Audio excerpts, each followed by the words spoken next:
me tell you about a friend. It's Craig Leblanc where the good times never end. Talking Parks and Rec, it's a show you gotta know. Welcome one and all to the Daily Parks and Rec Show.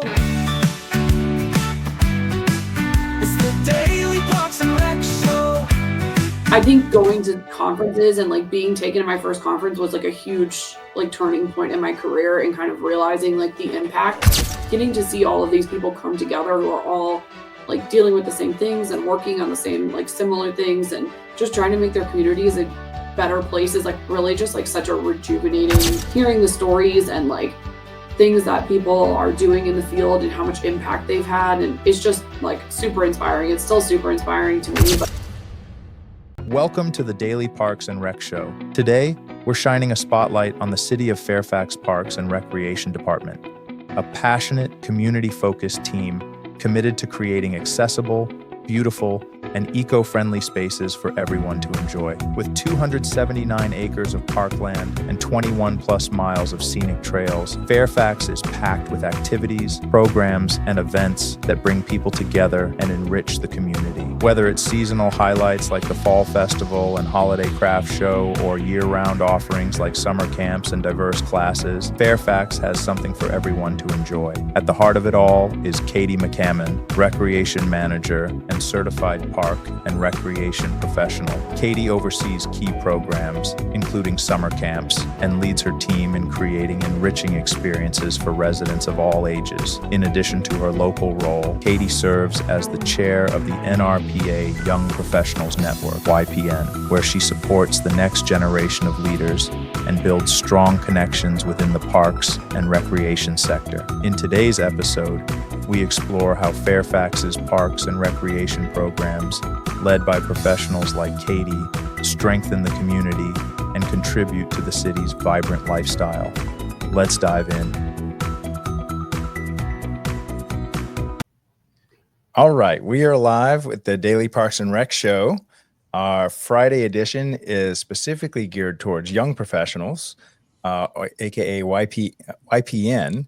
And Katie was one of our leaders, still is somewhat of a leader inside this organization. So maybe, Katie, we can just start by telling how do you define YPN? What was that to you? The Young Professional Network really, for me, has been like a place to go to find like people that I can relate to in the field. You know, I would say like I don't really have any friends like in my day-to-day life that work in parks and recreation. So it was great to be able to go and find people that were like in my same age group, but also like kind of in the same path and like area of my career that I'm in, and be able to like bounce things off of them, talk to them. So it's really been more of like, they always like jokingly call it the YPN fam. It turns into like your little Parks and Rec fam, because I think a lot of people can relate to the fact that, you know, people in their day-to-day life, besides their coworkers, don't really know anything about parks and recreation. They are what we do in our day-to-day jobs, you know, how I'm talking about all these crazy things that happen at work, and people are like, oh, I work in finance. I have no idea what you're talking about. So being able to have like that group of people to go and talk to and just create that little like family with has been like a huge thing for me, and what YPN really is at its core, I think. Now, how broad was this as far as geographically? The YPN that you helped out wasn't just the state organization, it was the national organization, correct? Yeah. So how I met a lot of the people you had on earlier, like Molly and Cassie and all them, is through the National Parks and Recreation Association, the Young Professional Network through there. So that includes the entire country. So most of our, all of our monthly, except for our conference, is like the one time of year that we get together, is virtual. So anyone can join. We have people from all different states, all different time zones, that all come together for these monthly meetings to like talk about stuff. And different topics revolving around young professionals. But most states now, or a lot, I think as the Young Professional Network nationally grew, a lot of people have started state organizations as well. So I just helped found with like 4 or 5 other people the first Young Professional Network in Virginia. We just started last year. So a lot of other people who were involved in YPN nationally have also taken it back to their state organizations, which is awesome. And really giving people a voice like in their state, and encourage them to also get involved nationally. Yeah. And me and Molly were talking about that yesterday before. Shout out to Molly. She's heading to Italy, I think this weekend, be gone for a week. Yeah. So she promised to send us some pictures. Um, so we actually, I think they have a list of the 50 states and all the organizers. So we will be reaching out to, if you're listening to this and you are a state organizer, YPN, we'd love to have you on the show as a guest. Tell us what's going on. This might be your first, second, or third year of starting this kind of stuff. So maybe tell us a little bit about who founded the one in Virginia. Was that you or someone else? Yeah, so me and AJ McCage, actually the chair of the Leadership Development Network at one point for NRPA. Emmy, Hoke, and Derek, and Mark and Mackenzie, who are all people who work in Virginia. Emmy and AJ and I had kind of been chatting about starting a young professional network, and how great it had been for me, like career wise, to like be involved in the national one. I was all on board for it. So we kind of went to our board of directors and said, like, we want to do this.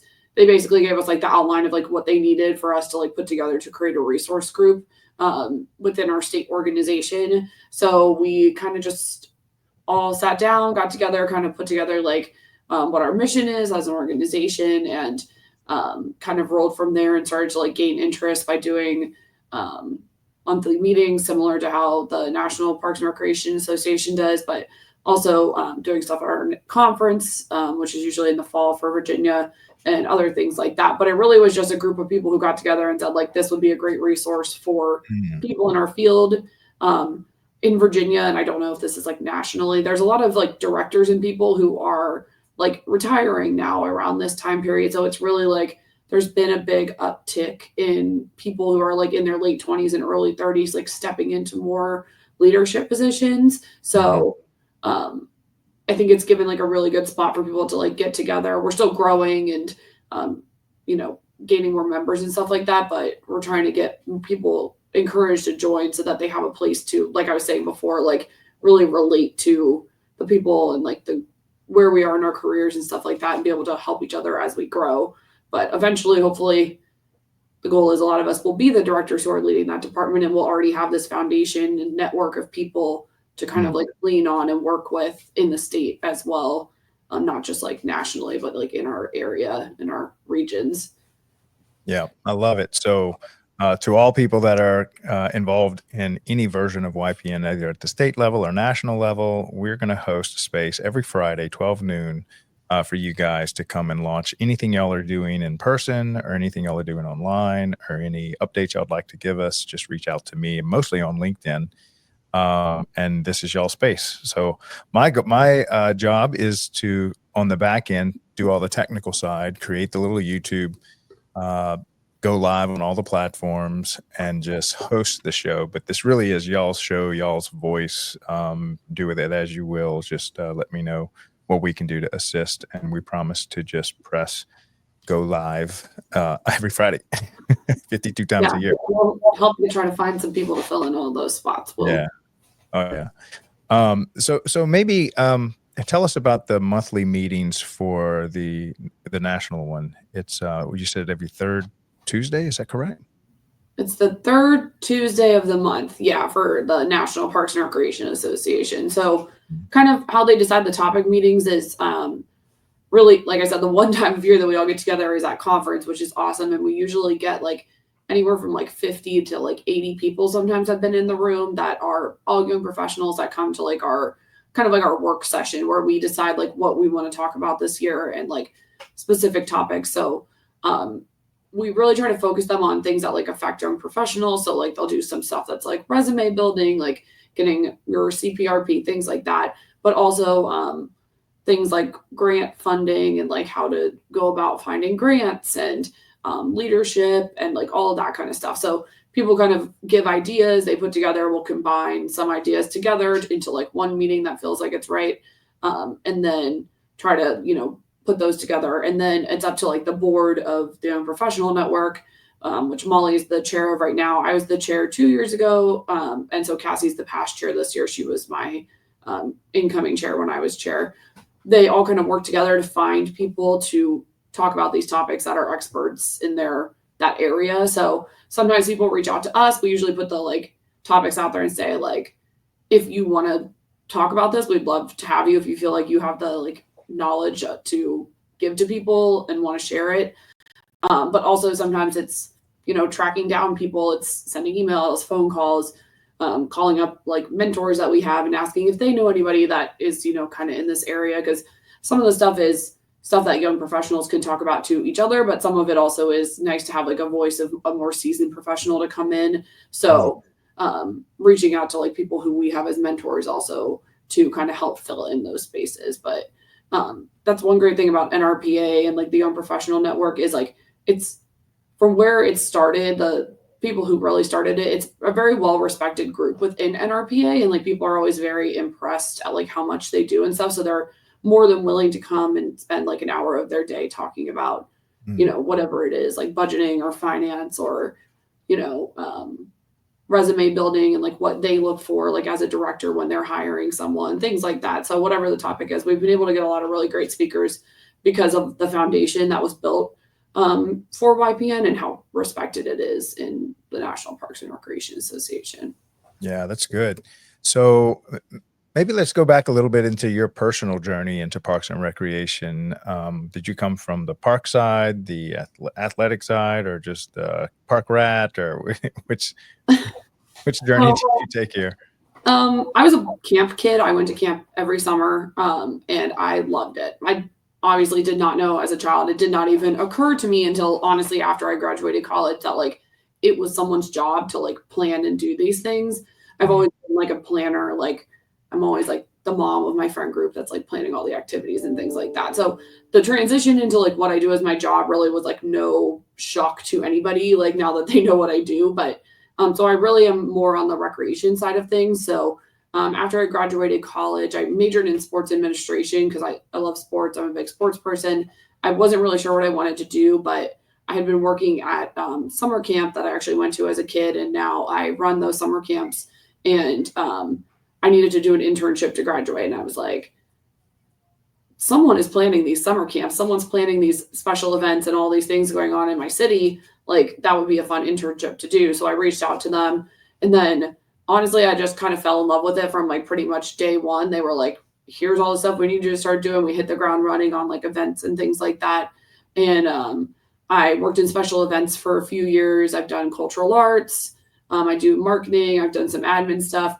Basically, I've sat in like every cubicle and office seat in our department, just kind of moving around to different positions and getting, which has been great for my career because I've gotten a lot of experience doing those things. And then I eventually moved over to doing summer camps. So I've been mostly recreation based, but also like a lot of special events and things like that throughout my career. But it's been great. My city has a really great Parks and Rec department and very supported by our like city council and our residents like couldn't be better. So it's a really great place to work. Is there one of those you gravitate to or like the most as far as like special events, summer camp, any of those? I mean, I love summer camp. At some points I thought maybe I'd be a teacher growing up, but because I love kids, I love like seeing them grow and just like the excitement that they get from summer camp is just unmatched. Like, the emails that we get from parents about how much their kid loved camp and how much they grew this summer, like, and that kind of stuff it's unmatched. It's great special events also to like see all the hard work and like everything come together, but there's just something special about summer camp that you can't match.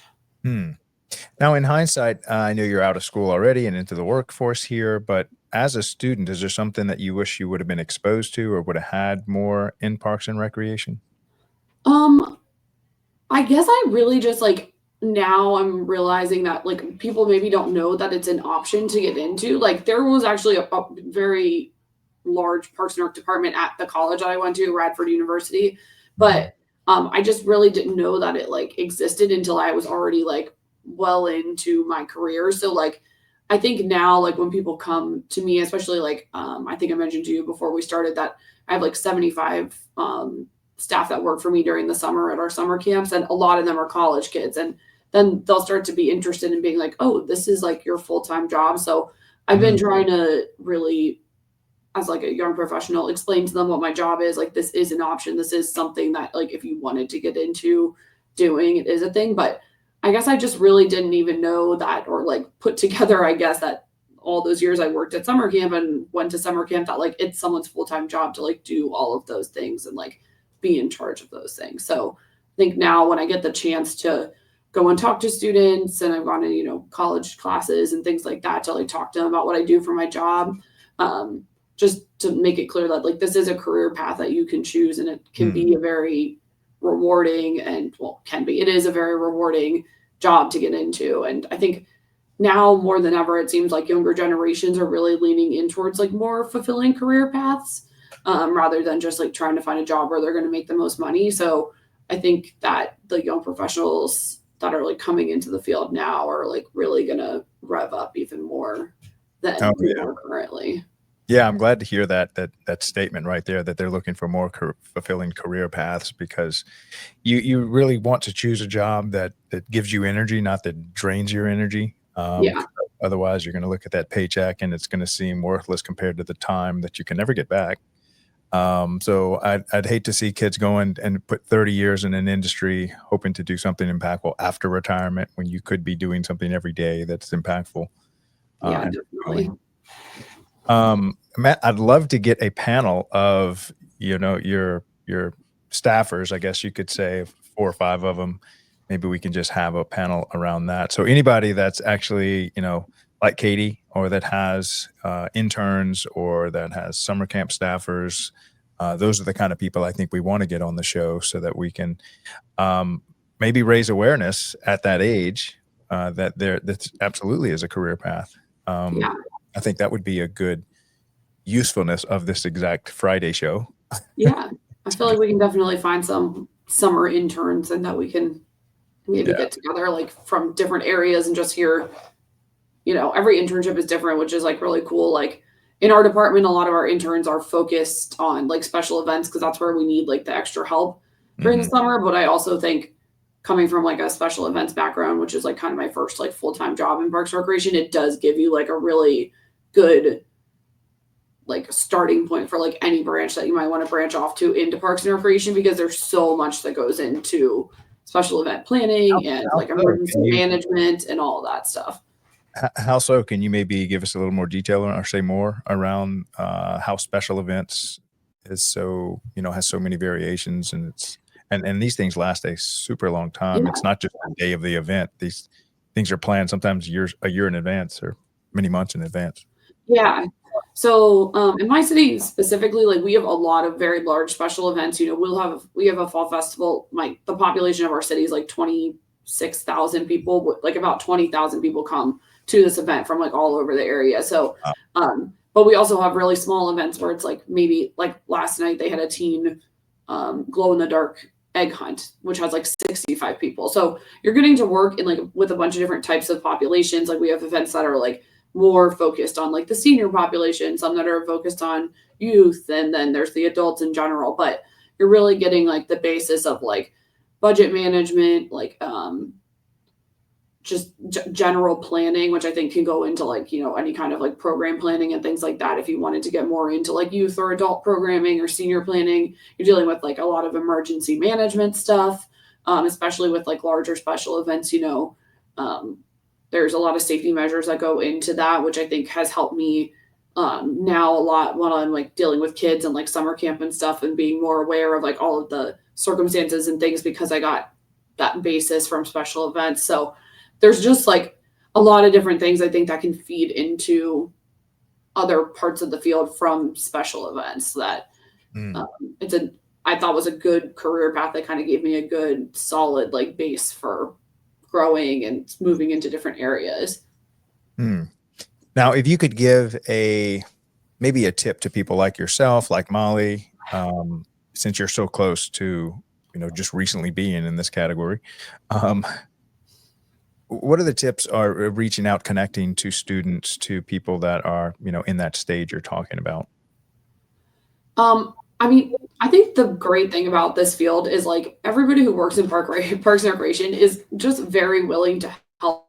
Like I've reached out to random people I've never met before on LinkedIn to like ask them questions about things, or like, how do you do this? Or like, do you have this software and I'm trying to figure out how to do these things. So like, don't be afraid to send an email or send someone a LinkedIn message if you're interested or just want to know more about what they do. Like, I'm more than willing to like hop on a call or, email, or like if it's someone local. I've had kids come in that are like Parks and Recreation majors at George Mason University, which is like right next to my city, and just talk to me about my job. They have to do like some interviews and stuff like that. So I wouldn't be afraid to like reach out to people and, just ask questions. Like, people are more than willing to help. Many people like myself, and we've mentioned, want people to get into this field. We want you to feel comfortable coming into this field. And so they're usually more than willing to help do all of those kind of different things. I wonder where that collaborative nature comes from, because it just seems to be in spades from start to finish. It's got everyone so willing to help. Just a testimony to the founding of this channel, pretty much solely founded on LinkedIn. And just as you said, we reached out to people, inviting them and asking people to come share their story, and the response is overwhelming. Where do you think that comes from? I don't know. I feel like it's like kind of that saying that like it takes a village. It like takes like a community. And I feel like working in a community and giving back, and just the nature of our jobs kind of draws in those kind of people that are willing to put in the extra time and go the extra mile. Like, you can be someone that comes in to work and like just does your job every day. But like, I think it's rare in Parks and Recreation to find someone who like really loves their job or doesn't love their job and just comes in and does their 9 to 5 every day. Usually we're working extra hours. Like, a lot of people come in and they're like, "You're still at work." And I'm like, "Yeah, I got things to do." Like, this stuff has to get done to make our community a better place. And I think that the field itself just kind of draws those people in. I don't know what exactly it is, but we just somehow find each other, I love it. Okay. So is there anything you think Parks and Rec does well in for the students? And maybe two-part question, what improvements do you think that we could make as an industry? I think that the openness and like the ability to like come in and join, like, I know NRPA has like opportunities for students, like they have student scholarships and like student memberships that are like very relatively priced. They're like $15. I have to check on the NRPA website, but and also I know like my state also does the same, where they have students that come to our conference and things like that are have people come in and they're come for the day, sitting on session, or like opportunities to come in and talk to them about their jobs and things like that, kind of like what we do in YPN every day. But I think it's the states and nationally, they do a pretty good job of trying to get in touch with the students. I think sometimes it is hard, like, when you're in college or have a lot of other things that you're wanting to do, you're hanging out with your friends, you're doing all these things. So there are people who obviously take advantage of it more than others, but I would encourage college students to do that, because I think it can give you like a big leap and jump into your career. And like, just even like having a network of people, like if you're applying for a job and if someone from George Mason, for example, was like applying for a job in my city, and I know they've been coming to YPN meetings, I've seen them, they've added me on LinkedIn, I'm like, oh, this person is very invested in themselves, which makes me feel like even maybe because of lack of experience, they may still be a good fit for this, and like being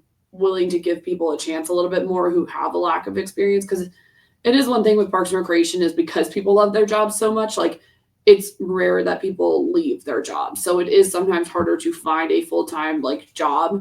So, also like working part-time or like doing an internship. Like we have girls, 2 girls that come in to our department that are interns, and they're like year-round interns, and they're just there learning and working on stuff. Like those little things that you can do for yourself and take advantage of the opportunities that are being provided can give you a big step in your career, because it's just putting your face out there and, showing that you're invested in yourself is huge. Yeah. And I know it may be difficult to just come right out of college with a degree, finding Parks and Rec and saying, okay, I'm ready for a full-time job, but really maybe talk about the opportunities that you could have been involved from 15 years old at Yeah. summer camp, and then as an intern throughout college. So by the time you graduate, you could be sitting on top of 5 or 6 years of working inside of Parks and Recreation, which overqualifies you for somebody that has never worked in Parks and Recreation, only has a degree. Yeah. Maybe talk about those earlier opportunities that are open to everybody in high school, really. Yeah, part-time jobs are like a huge part of Parks and Recreation. Honestly, like, you know, if you have like a gym in a community center near you, there's always looking for people that are just working the front desk, like customer service representatives that help people register for classes. Like we've mentioned a couple of times, summer camp counselors, like before and after school program staff, like all kinds of different stuff that's like in the field of Parks and Recreation that Parks and Rec departments do that can give you like really good base experience before you get into your job. And also from those, I think can grow and like opportunities as well. Like, I got my job based off of an internship. I came in, I did a really good job in my internship, and they said, "Do you have a job lined up?" And I said, "No." And they were like, "We don't have a full-time position, but we do have this like 30-hour part-time position. We'd love for you to stay. Like, would you be interested in doing it?" Because I came in and did a good job in my internship, and I had the experience from working at summer camp, volunteering, doing like coaching and things like that. Even are great like ways to like kind of boost your resume a little bit, and they're also fun. Like the working at summer camp is like the best job ever. Like you get to hang out, play dodgeball, you go on field trips, and you also get to like really affect like kids' lives. Like I always like tell my staff at the beginning of the summer, you don't realize like the impact that you're having on kids, but they'll remember. And a lot of our staff that work for us now are people who went to summer camp and they came back to work for us because of that great experience that they had when they were at summer camp. And that is mostly based off of the staff. If you don't have good staff, you can't have a good summer camp program. So Right. there's tons of opportunities for, even starting, like you said, from like 15 all through college, just even if it's like a part-time job that's in the field, if you're interested in getting into Parks and Recreation, I'd highly encourage people to look for a job that's in the field of Parks and Recreation, because there's tons of part-time opportunities and internships. And even like when I started doing my internship in my city, it wasn't like listed online. It wasn't like, "Oh, apply for this internship." I just emailed the director and was like, "I live in this city. I would love to do an internship with you. Is that something that you offer?" And they were like, "Yes." So like even if you're in an area and you don't see something listed, it does not hurt to like reach out to the department and say like, "I'm interested in, coming in and doing like a 20-hour a week internship. Is that something that's a possibility? Like these are the requirements if there are some for your school," things like that. And a lot of the time they're willing to work with you if they have it in their budget to like bring on like a part-time person. So Yeah. don't be afraid to like reach out and ask for those opportunities as well. Yeah, and I can guarantee anybody listening, if you're in high school, there is unlimited needs for even concession stand workers, summer like cutting grass and stuff like Yeah. that. Lifeguards, like working at the snack bar, at the pool, like there's all kinds of different jobs, and they're all up online if you just go to your local city or whatever. Most places use like gov jobs now, so you can go in and just apply, and you just have to fill out the information one time and you can apply for like a whole bunch of different jobs. So it's a pretty easy process, but we're always looking for part-time people to come in and help and do a good job. Yeah, and a lot of the real learning in all walks of life does not start until you really, it's almost after school, because there's so much to learn inside of Parks and Rec that if you can have part-time experience for 4 or 5 years coming into this industry, you'll absolutely gain a bunch of insider knowledge that's only going to be, attained by spending time inside of your future profession. Yeah. Maybe talk about some of the stuff you'll learn as, just say, a camp. What do you call them? Camp counselors or Mhm. camp staff? Yeah, camp counselors. So what are the stuff that you would be doing as a camp counselor?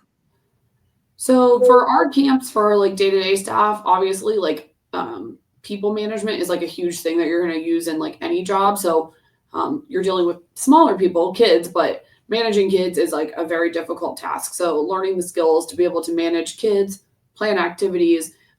We do a lot of like the large planning, but we leave it up to our staff to kind of do like the day-to-day planning, because it gives them good experience, like plan activities for like 130 kids, figure out like supplies and budget. We give them a budget and say like, this is how much you can spend on this stuff. Like, how do you want to use it? Because it gives them that experience. Also, like, it makes them more invested in what they're doing. And I think in turn then makes the kids more invested, because if you're really excited about something, it's going to make the kids excited about something. So you get a little bit of budget experience, planning, organizing, all of that kind of different stuff at camp. And also like dealing with parents. Sometimes there are times you have to talk to parents. Our parents come in every day and pick up their kids from camp, because it's a good time for our staff to say like, oh, Brian was great at camp today, this and this, but like we had a few hard time listening. So it gives them the opportunity, even as like maybe like an 18-year-old, to learn that skill of like communication, which is like, again, a huge thing in your daily job. And like kind of going back to like I was saying with the interns, like with like if you're doing special events and things like that, even like a lot of the time, like we'll assign like a small program also to, or like a small event, like an egg hunt, or like we have like a dog event where people can bring their dogs, and we have dog vendors and like things like that they'll give to the interns with supervision, obviously, from like our event staff to like be the ones who plan that. So like being able to go into a job interview and saying like, I have this skill, I have this and this, and I got to plan this event, and I've done all of these things. I've worked with vendors, I've, taken money, I've done registrations, like all of that kind of stuff is really good experience that you can get from a part-time or an internship job. But it's also, I think, a big thing, and like why we focus a lot in like young professionals. The Young Professional Network is like how to make the job that you're doing like relate to the job that you're applying for, I guess, is kind of, I'm trying to think of a better way to explain that. Like you're using these skills and like you may not see it as like this is like an applied skill, but like how to think about those skills and how they can apply to the job that you're wanting to get. If that makes sense. Yeah, let's talk about the leadership opportunities. I know that there's, in any organization, you can be asked to do the same monotonous task, sit here and do this one task over and over and over again. It's repetitious. And I'm sure even in Parks and Rec that exists. But there's also tons of leadership opportunities, maybe even like, hey, these 10 8-year-olds, they're your responsibility. So now you're their leader. And make sure they don't get lost, they get fed, that if there's one of them scrapes their knee, whatever. And so maybe let's talk about as a young professional, or as like a high schooler or a college intern coming in, that there are so many opportunities for leadership. Maybe you can speak about those. Yeah, I think a big part of leadership is, I felt like going into leadership positions myself is like, rarely is someone going to just assign you a leadership position. You need to like make them know that you want and are ready for that leadership position. So I think a big part of like finding a leadership position or stepping into a leadership position is showing and letting them know that you're interested in that position. Like, people are very busy in their like day-to-day jobs. Like I have a ton of stuff going on, but if I have a camp staff member that comes to me and is like, I'm really interested in moving up and being in an admin position or being a site leader, like how do I go about doing that? That again kind of goes back to the like showing the initiative and like moving into those leadership positions. So I think that is a big part of it, is just like showing that you can do the job, but also vocalizing that you want to be in that position, like also, finding ways to make, I guess, leadership positions for yourself in a way. It's like, you may not be like at camp, say, for example, like they do like a color wars day where they divide all the kids up in the different ages into colors and stuff like that. And we have like a site leader at each of our sites, but generally there's someone who's in charge of planning and doing this color wars thing. And it's a big day. Like people will call us and be like, I need to know what day this is going to be on, because I'm trying to plan my vacation and my kid is going to like freak out if they're not there for color wars. But like, that's an opportunity for you to step up and say, I'm going to be in charge of planning these activities. I want to be the person who's like doing these things, and making that opportunity for yourself. So it doesn't have to necessarily be a position that's assigned to you, but I think finding one for yourself, or like kind of creating a leadership opportunity for yourself, is also like a great way to kind of go about getting that experience. Okay. All right. So I'm going to take a small commercial break for 2 videos that were made for our other shows. This is our YPN show. And then we're going to come back and talk about how the associations and volunteering for that with Katie. I think let's go ahead. So this was the 100th episode, which I can't believe it's already 10 episodes ago. This is a 110th episode. So they made this for us. And then after that, we're going to run a facilities maintenance show, which is a Monday through Thursday show we do for everyone in facilities maintenance. So go ahead and run this real quick. Gather around, folks, let me tell you about a friend. It's Craig LeBlanc, where the good times never end. Talking Parks and Rec, it's a show you gotta know. Welcome one and all to the Daily Parks and Rec Show. It's the Daily Parks and Rec Show. Come along now, take a listen. A podcast full of heart and a clear shared vision. Building better places where we all wanna be. Our host got the mic, yeah, he's leading the spree.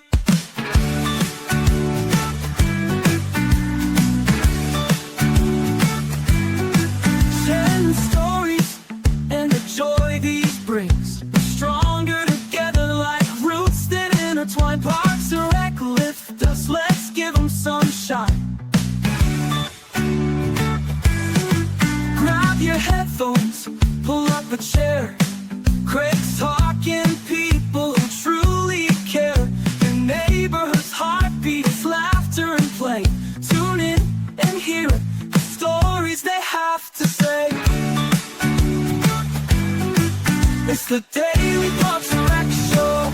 Come along now, take a listen. A podcast full of heart and a clear shared vision. Yeah, shout out to Hannah. Her video is doing awesome. Yeah, it's a catchy little jingle. It's going to be stuck in my head all day. Yeah. Thank you to AI for making that for us. All you do is you type in, make me a country sounding song about Parks and Rec and all this stuff, and boom, there it goes. Actually, Kathleen made a lot of that too. So, all right. So now this one is for facilities maintenance. So if you are maintaining facilities or the fields or the equipment in Parks and Recreation, and you're like a master craftsman that's been honing your skills over decades, or if you're a vendor that serves this industry making autonomous lawnmowers or spray equipment or anything at all, we actually this week was the first week we launched the show just for y'all, 10:45 a.m. Overwhelmingly, this was the content that was requested for us to produce for the maintenance side of this equation, and I think it's probably half, maybe a third to a half of the effort that goes into Parks and Recreation is just maintaining this massive real estate portfolio so that Katie can come in and do her job and run summer camps on something that's not flourishing with weeds and trash. Mm-hmm. So I'll go ahead and press play on this, and then we'll come back and finish our conversation with Katie. Welcome to the Daily Parks and Rec Show, where we highlight the essential work that keeps our parks and facilities thriving. From local ball fields to multi-use athletic complexes, field maintenance ensures every space is safe, ready, and welcoming for play and community events. Facility maintenance is the backbone of operational excellence, ensuring that recreation centers, playgrounds, and shared spaces are functional, clean, and built to last. Behind the scenes, equipment maintenance keeps vital tools and machinery in peak condition. At the core of future-forward thinking is sustainability management, integrating green practices that reduce environmental impact and enhance long-term resource stewardship. Facilities maintenance is more than routine upkeep. It's strategic, essential, and foundational to building healthy and resilient communities. This is the Daily Parks and Rec Show, honoring the professionals who keep our spaces running and our communities strong. All right, so if you're maintaining park facilities, we got a whole show just for you, 4 days a week. So tune in.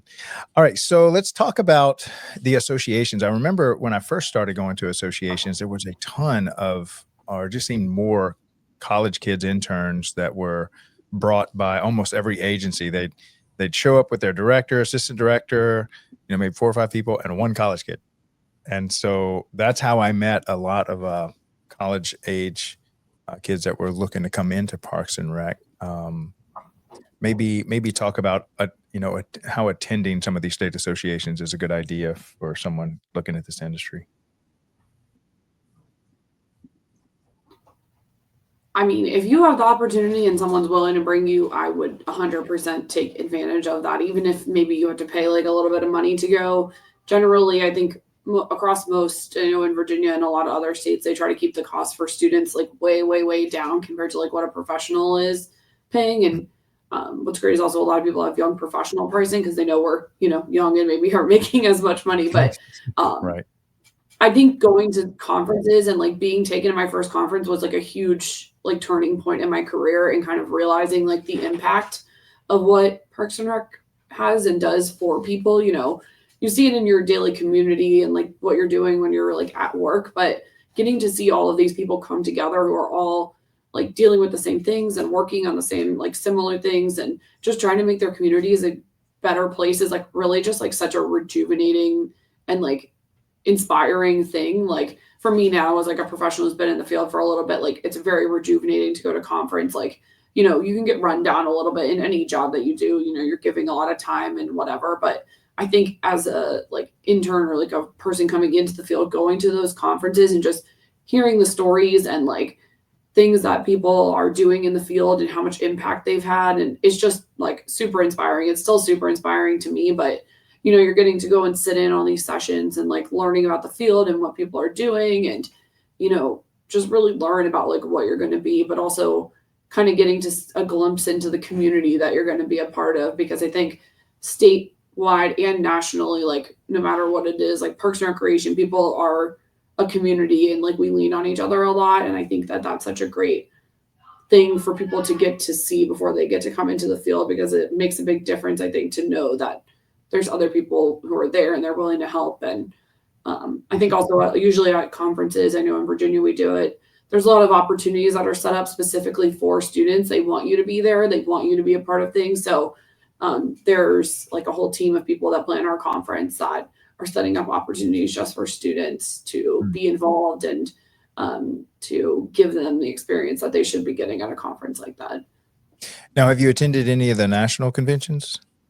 Yeah, I've been really lucky. I've went to my first one in 2019, I think it was. It was in Baltimore.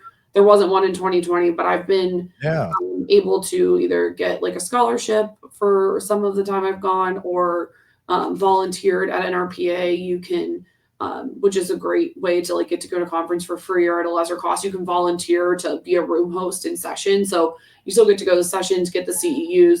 You just have to do like a little bit of work while you're there, but they take money off of your like conference fee. So you can go essentially almost for free if you sign up for enough sessions. So, and then my department has paid for me to go for a few times, which is awesome too, because we have a lot of support for like our department. So that's great. But so I've got to go, I guess, I don't even know how many years now that is, 2019, 2021, 22, 23, 24, 5 years. So hopefully I'll be in Orlando in a few months, and that'll be my 6th year going. Yeah, I think Baltimore might have been my first one. I think it was. Yeah. That was a beautiful city, by the way. Yeah, Baltimore's a cool city. That was the first time I'd ever been. I didn't realize it had such a historical significance. Yeah. And so maybe talk about what they'll see if you're describing what the national convention is to someone that's really has very little exposure to Parks and Rec or conventions. A lot of times we talk about NRPA to someone that's already in the profession. So how do you describe this to a college kid that's never been there? Well, the first time I went, I was not in college, but I was a few years into the field, and I was overwhelmed, to say the least. There's so many options of things, like so many different sessions on different topics and educational opportunities, but also networking opportunities, which, I think a lot of people go to conference, like I need to get these CEUs to maintain my CPRP and things like that. But there's also just so many great networking opportunities and, different like groups that you can be a part of. So there's a lot to do. So I think kind of sitting down with someone, and if you have the opportunity to like sit with someone who's been to conference before, if it's your first time as a student or as a young professional going, like to kind of come up with a game plan before you get there about like what you want to go to, what you want to do. Cause it's very easy to get a little like turned around and like, oh my gosh, I want to go to these 3 sessions, but they're all at the same time, and like kind of figuring that stuff out. But also I think the big thing that really kind of sets NRPA's like the vision of it is the exhibit hall. Mhm. When you went there, it's crazy. There's like full playground set up in there, full pickleball courts, like all this stuff that they come in and set up for like 2 days. So that's crazy to walk around and kind of see all the vendors and like the different things too. I thought that was like so interesting when I remember going for the first time. I was like, whoa, like we have a decent like state, expo hall. Like it's, but when you walk into NRPA, you're like, oh my gosh, they bring out all the stops for this. They're passing out free stuff. I got like an Nalgene water bottle. I was like, oh my gosh, this is crazy. But like as a student going in, I would definitely like take advantage of the networking opportunities, as well as the like educational sessions obviously are like super important, and they have a lot of great speakers that come and talk about they're all based around like the 5 pillars of NRPA. So like there's diversity stuff and programming, and people do stuff about marketing and parks maintenance and like all kinds of different stuff. If you're not sure what you want to do, I would encourage people to kind of go to a bunch of different sessions that are a bunch of different topics. I still do that a lot when I'm at conferences, just to learn and to continue to like educate myself on the field like as a whole. But that's a great opportunity to kind of learn more about like the different areas and to get to hear what people do, but also the networking opportunities. Like I was saying before, the Young Professional Network has like a meeting where we kind of go through things. That's a great way to meet people. I know the Leadership Development Network does the same. There's like the Ethnic Minorities Society, the Hispanic Professionals in Parks and Recreation, like a whole bunch of different like resource groups that are within NRPA that meet during that conference. And it's a great way to meet people maybe in like niche areas that you're a part of also, like people who are the military based and a whole bunch of different stuff. So taking advantage of those opportunities, I think, is huge. Again, networking is going to be your best friend when you're trying to find a job, reaching out to people, asking people, oh, do you have internships? Like, I'm from your area, stuff like that. Like, again, people are willing to help you if you're willing to ask for it, kind of thing. Yeah, so maybe let's shift a little to volunteering. I know a lot of people look at volunteering as something you do to get started, but I'm looking at you and Gabby and Molly, this very show right now is you volunteering to help young professionals coming in to organize things. And here Gabby and Molly are already directors in their communities, and they're still volunteering. So maybe speak a little how volunteering helps you out in the beginning, but then how you and many of you in leadership position are using volunteering continuously to connect and everything else. Yeah, so I'm very grateful that I've had a lot of like really great directors and like mentors. Like one of my mentors, my old manager, she was really involved in the Young Professional Network when she was in that like age range. So she was the one who kind of told me about it and like dropped me off basically at the door and was like, you're going to go to this meeting at Baltimore at my first conference. So I was very fortunate to have people who like provided me the information and the opportunities to get involved with those things. So I took advantage of them because I think it's a great thing for, you as a professional growing and like getting those opportunities and learning and being put into those leadership positions. But also like, I think it's really important to like give back to the community that we're working with. I try to help people who maybe don't have those like mentors and things like that have pushed them into those positions or given them the opportunity to get involved in things like that. But I think when you're first starting out, like it gives you like great like resume booster to be like, oh, I'm a part of this network, I do this, all of these things, but also just like what it gives back to you, I think you should give back to it, kind of thing. So what you put in, you're only going to get as much as you put in. So the Young Professional Network only works because people are willing to put their time into doing it. No one's paid to do any of this stuff. It's all volunteer based. So if you're taking advantage of it, like I feel like you can give a little bit back by attending the meetings or signing up to be a speaker or helping. Like there are just little things that you can do. You don't have to sign on to be the chair of a network or like do something like that, but giving back like just a little bit in your volunteer positions into like a field that gives us so much. NRBA provides us with like a ton of opportunities, and we're able to like give back just a little bit by helping organize these groups, and it gives back to the people that are in our field as well that can use that extra help. There are people who come on those meetings who they're a department of one. They're the only person in their city that works in Parks and Recreation. So, a lot of us are lucky to have a department where we have other people to kind of like bounce ideas off of and like get help and things like that. But there are a lot of people who are a department of one or two, and like they rely on these networks and these volunteer groups and stuff to get information and like to network and like do all of those things to be able to give back to their community. So I kind of feel like it's just like again, the community mindset of like, it takes a village. It takes all of us to come up with these ideas, and, you don't have to recreate the wheel, but like share what you're doing and all of those things. So I think volunteering to do those positions is just, for me, was always like kind of a no-brainer. I love doing it. I've made like a lot of really good friends volunteering doing it. But it's also just, I kind of feel not an obligation, but to me, it feels like it is a little bit like to give back to what has given me so much kind of thing. Yeah. So maybe let's talk about, in the last 10 minutes, about you and maybe what Parks and Rec has made of you so far, as in, maybe in a different industry, you might not have been challenged to become the leader that you are, and maybe who were you before Parks and Rec got a hold of you, and how has it been, I guess, real time molding you and pushing you out of your comfort zones?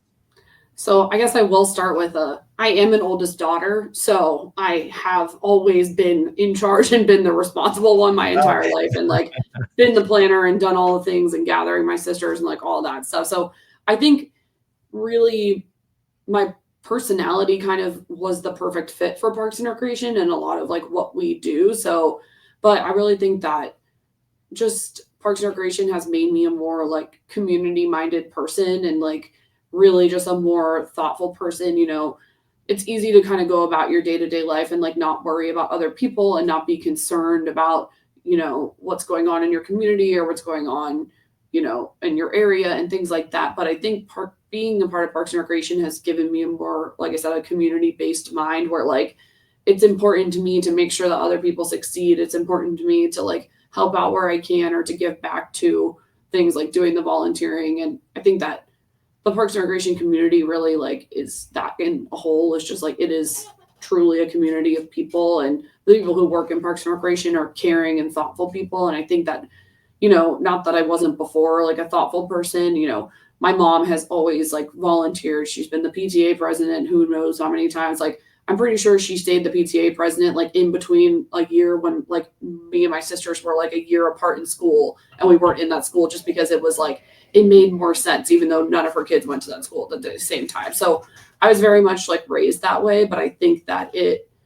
Parks and Recreation has really like stepped that up a lot, I guess, is like really made me a more thoughtful and compassionate person for other people and helping people in the community. There's all kinds of people that live in our different communities of all kinds of backgrounds and levels of like wealth and, that need that extra assistance and things like that. And really being able to like set your mind into like helping and making sure that everyone can experience the same experiences is like a big part of what Parks and Recreation does. We strive to, provide financial assistance and free programming and things like that so that every person can have some kind of fun in their life. Like, I think COVID really, I guess, put a spotlight on how much Parks and Recreation does, which was awesome for us. And like, because all you could do was really be outside. There was nowhere to go inside. People were out in the playgrounds, parks, and, playing on the fields and things like that. And I think that really put a big spotlight on what we do and how important it is. And like you'll hear a lot of people talk about like how their city like really relied on Parks and Recreation to do all of these things that were maybe outside of their job description, but knew that because of the people who work in Parks and Recreation and the organization and just like everything that we do, we'll be able to step into those positions and help run a vaccine clinic or, you know, a virtual school for kids that were not in school that needed a place to go, like things like that. So, oh my gosh, I'm going down a tangent now, but you know, it's really like a community mindset. And I think that that has made me grow into like a better person generally. But I think also that's just how Parks and Rec people are. I think it's kind of a field that finds you almost, you know, you kind of, a lot of people always say they fall into the field of Parks and Recreation. It like was not really their plan, like, Yeah. but it somehow works out for them kind of thing. Yeah. So then where do you see yourself? Do you have any kind of personal goals, or, you know, what are you open to achieving? Are you, you know, if the opportunity presented itself, would you like to go all the way to the director part, or kind of what are your goals? Yeah, I'd love to be a director one day. So right now I'm a recreation manager. So in my department, that's like right below a director. And my director right now is fantastic. I've been really lucky to have 3 great directors while I've worked here that have either retired or moved into bigger positions, but that I've got to learn a lot from. So I would like to move into one of those positions one day. I'm just learning and like taking in everything that I can now, and getting the experiences and, you know, asking to be a part of projects and things like that, so that when I am ready to step into that deputy director or director position eventually, that feel like I'm ready and prepared for it. And I think NRPA and the Virginia Parks and Recreation Society has been a big part of me feeling more confident into moving that, and confident as myself, like in a professional setting. So I would like to be a director one day. That's definitely like on my goals list. I do love working for like a smaller community where you really get to know the people in your community and get to kind of like see them in the day to day. And, you know, so-and-so that's going to come into the community center every day at 12 and ask the same question. And, you know, I like being part of a smaller community. So hopefully remaining in like a smaller to medium sized community, but being a director and being able to make an impact on the community is like a huge goal of mine. Now, are you looking to kind of stay local, or would you kind of, I have some people that have come on the show and they have bounced all over the country, kind of pursuing opportunities that just, you know, has called them on the other side of the nation. Yeah. I mean, I love Virginia. I grew up here, so I would love to stay in the area, but I'm also open to like moving to different areas. I'm, I guess, more of like a city person, so I would want to move somewhere near like a larger city with like things to do. You know, I live like right outside of DC, so I spend a lot of time going into like games and concerts and things like that. So, you know, even though my job is really important to me, also my social life and just my general life outside of work is also super important. So it would have to be like a good fit for me, definitely. But if the really good opportunity comes a knocking, you know, it's kind of hard to deny something like that. So Right. All right. So fun facts. What is one fun fact about you that people wouldn't expect?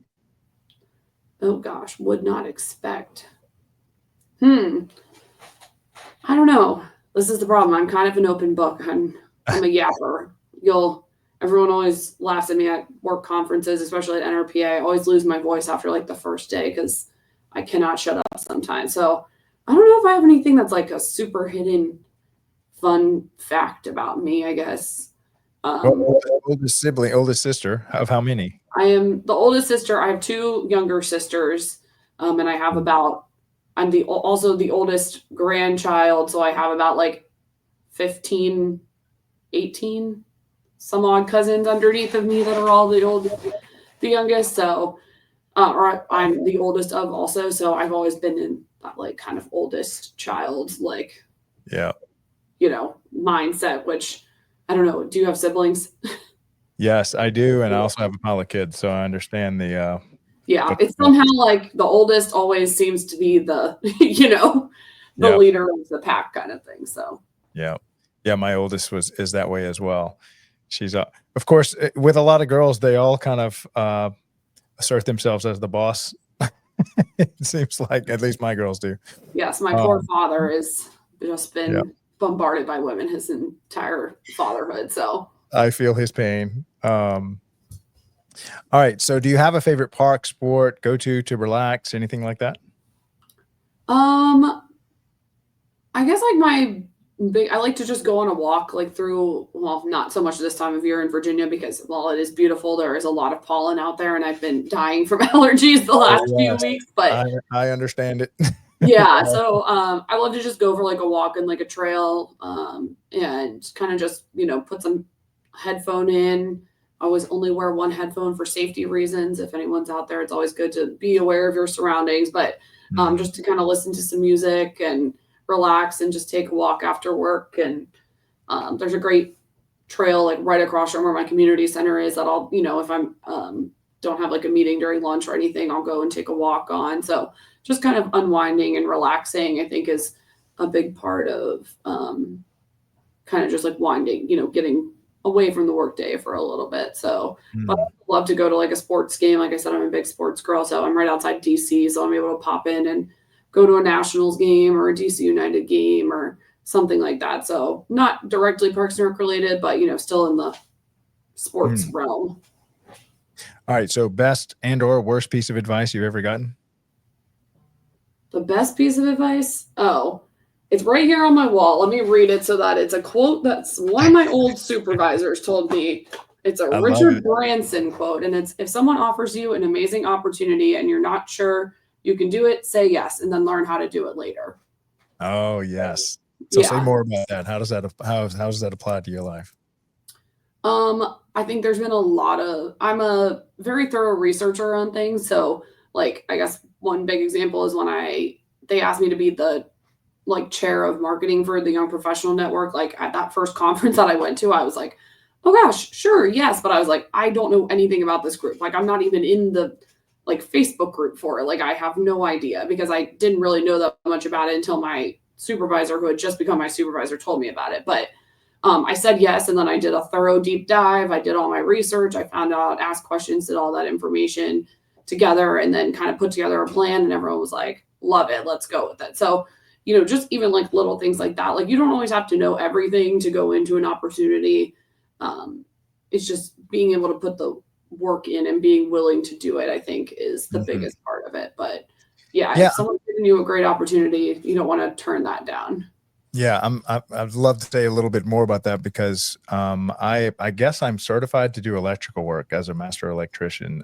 Everything else from the 7 companies I've built to everything in technology, what I've invested in, even this show right here, starting a media company for Parks and Recreation, I figured it out. And if I had pigeonholed myself to what I was taught or where I came from in my past, I would have limited my entire life. So 100% agree with that statement. Anything else you'd like to say on that one topic? Yeah. Um, No, I mean, I, I think that is literally defines a lot of Parks and Recreation. Is just figuring it out. Like, there's a lot of things that happen every day that you're not going to know the answer to, and you just have to be able and willing to figure it out. yeah, absolutely. Okay, so wrapping things up, any final words you have for any students, any young professionals, high school, college? What's your message to the young crowd out there? I would say take advantage of the opportunities that you're given and to get involved in your local community organizations, your state organizations, the National Parks and Recreation Association.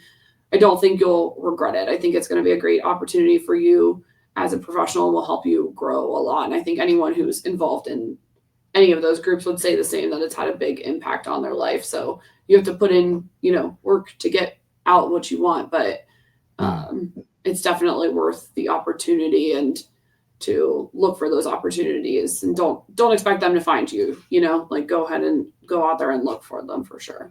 yeah. Well, Katie, thank you so much for coming on to the show today, and thank you for volunteering to help us launch this Friday show and YPN in general and all the work you're doing that really you don't have to do. I'm sure it's not like you're over there with nothing to do in life. That is Thank- definitely not that is not it, but I love doing it and it's become such a big part of my life now that I can't really imagine not doing it. Like I was just thinking the other day, I was like, oh my gosh, I'm going to be too old for the Young Professional Network in like 3 years. What am I going to do next? Like, what's going to be my next thing to do? So, I love to do it, and thank you for helping us spotlight some of this stuff. And I think it's such a great opportunity for people, and we'll continue to try to find some more guests and help you keep things moving along. But It's awesome. Fantastic. Well, thank you so much again for coming on the show today. Look forward to working with you here in the future. Yeah, you too. Have a great weekend. I guess it's Friday. Let's go. That's right. Have an awesome All right. weekend. Thank you, Katie. Bye. Bye-bye. All right. So that was Katie Mack, one of our great young professionals and leaders. Love her story, love her trajectory and where she's going in life. If you're a young professional, if you're a high school kid, if you're a college kid, um, there's so many opportunities to volunteer, to even get paid to work in this industry. Um, Most people don't know that Parks and Recreation, in many locations, is the largest employer of first time workforce people. So if this is your first time looking for a job, um, Parks and Recreation typically hires through their lifeguards, through their concession stands, through their summer camps, through field maintenance. It was actually personally, this was the first job I've ever had in my first and only job I've ever had in my life was cutting grass, and I loved it. And so there is a massive career path, full-time career path where you can work and retire and contribute your entire working career inside this industry. And it's so easy to get into because it's the largest employer of high schoolers typically in their city. And then all the volunteer opportunities, plus you have a show every Friday to come on here and speak about um, your life in as a young professional in Parks and Recreation. Thank you so much, Katie, and all the people that are helping to organize this one show. This is our third show, 110th show for the Daily Parks and Rec show. Okay, so want to give a little pitch for the maintenance show. That's going to be at 10:45 Monday through Thursday. If you are a maintenance professional, and I am now starting to open it up to vendors that are servicing this community, especially just because it's me. And I don't know if I'll be able to push this forever, but I like it. And anybody in technology. So if you have a little robot that sprays a weed or cuts the grass or paints a field or something like that, I'm interested in those things. So I thought that would be really cool to have those guys come and tell us about the latest and greatest technology that is disrupting and helping our parks maintenance people do their job better. And so that's one place I'd like to start. But we've also got a lot of other stuff in Parks and Recreation it does, from maintaining playground equipment to maintaining an aquatic center to maintaining a splash pad and playground. You name it, there's so much. And I'd also like to talk to people that are running Internet of Things, how we can do smart cities, how smart cities are just like smart homes are starting to become more and more the way we operate our Parks and Rec department and cities in general. And then any of the software applications with AI. I actually do have an AI specialist coming on soon to the show. I think he's already booked. I just got to look at the date. But he has spoken at the national convention in 6 other states, and he's going to come tell us how artificial intelligence and AI agents are coming into the Parks and Rec and government in general. His company, I think, is GovTech. I'm going to look him up because I'm going to promote him probably for the next week or so, because it's just such a cool topic. And I know AI is coming, the robots are coming, and so we just should learn to work with them because they're really going to help us, I think, do a better job at keeping beautiful parks and providing facilities and programs for our local communities. All right, so this is Craig LeBlanc. Another week, 110th episode. I think we just getting ready to cross 500 followers after only a few months on LinkedIn. So congratulations to everybody that's helping organize on the back end of this, the Daily Parks and Rec show. Really appreciate all the hard work that y'all are doing. All right, so Craig LeBlanc again with the Daily Parks and Rec show, YPM Fridays. Check us out on Monday. We have a special guest for the maintenance show at 10:45 a.m. And that'll also, we'll continue the maintenance show all the way through Tuesday, Wednesday, and Thursday. Then we have our leadership series stacked all next week, Monday, Tuesday, Wednesday, and Thursday, starting at 12 noon. Well, of course, we'll have another show just like this for YPN 12 noon. I got a lot of guests already set up for that. And that's a wrap on this week. Love you guys. Y'all have an awesome weekend. We will see y'all next week. Bye. The future of parks and recreation is here, and it starts with you. Welcome back to the Daily Parks and Recreation Show, where we bring you the latest insights, trends, and conversations shaping the world of parks and recreation. Today, we're diving into something that's shaping the future of our industry, Young Professional Networks, or YPN. If you love your job and love the parks and recreation community and are looking to connect with the next generation of leaders, this episode is for you. YPN is where driven, passionate professionals come together to connect, grow, and make a real impact. It's not just about networking, it's about building the future of our communities. Why join YPN? Career growth and mentorship. Learn from the best in the industry. Innovative ideas and collaboration. Be part of the next big movement. Leadership development. Take charge, make decisions, and create change. Whether you're just starting out or looking to take your career to the next level, YPN is your gateway to success. From exclusive networking opportunities to cutting-edge industry insights, this is where you build your legacy. Because the future of parks and recreation starts with you.